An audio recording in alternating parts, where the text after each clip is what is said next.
Hello everyone, আসসালামু আলাইকুম। Welcome back to my channel. আজকে আপনাদের সাথে একটা রেসিপি শেয়ার করব। রেসিপিটা হলো থাই সুইট চিলি সস রেসিপি।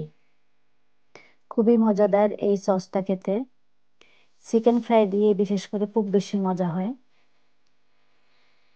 আপনারা চাইলে যে যেটা দিয়ে খেতে পছন্দ করেন সেভাবে খেতে পারবেন। অন্তন, তারপর হচ্ছে আপনার মোমোস, এগুলো দিয়েও কিন্তু খুব মজা লাগে। একদিকে সুইট হয়, আবার একদিকে টক ঝাল হয়।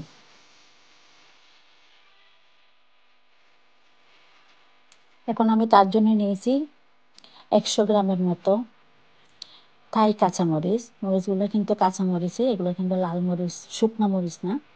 মরিচগুলোকে আমি এভাবে একটু ব্লেন্ড করে নিয়েছি। সামান্য একটু করে পানি দিয়েছি, একটু ব্লেন্ড করে নিয়েছি। খুব বেশি পেস্ট করব না, একটু আড়া আড়া থাকবে।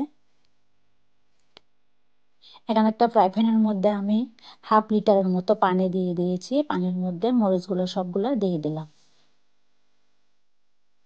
এবার আমি সবগুলো মরিচ ওখানে দিয়ে দিচ্ছি।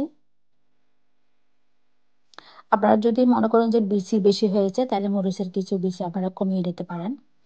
এখন আমি তার মধ্যে দিয়ে দিয়েছি আগে থেকে কুচি করা 1/2 কাপের মতো রসুন কুচি।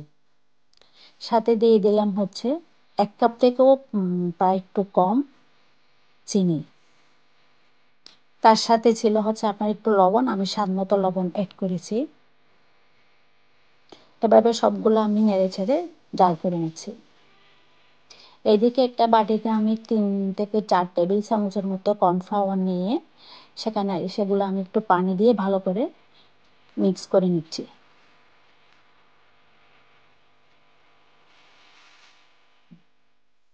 এভাবে আমি মিক্স করে নেব সবগুলো কর্নফ্লাওয়ার।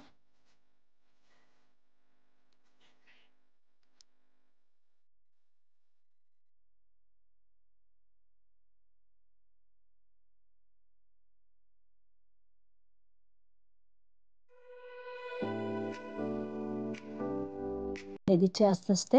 একদিকে ডালতে থাকবো, আবার আরেক দিকে নাড়তে থাকবো। এভাবে নাড়তে থাকতে হবে, না হয় দলা পেকে যাবে।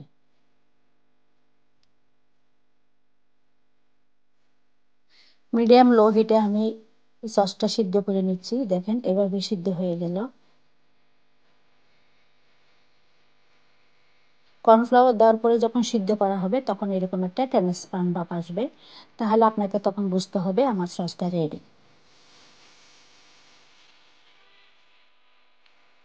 এরকম একটা ঘনত্ব আসলে পরে আমি সসটাকে নামিয়ে নেব।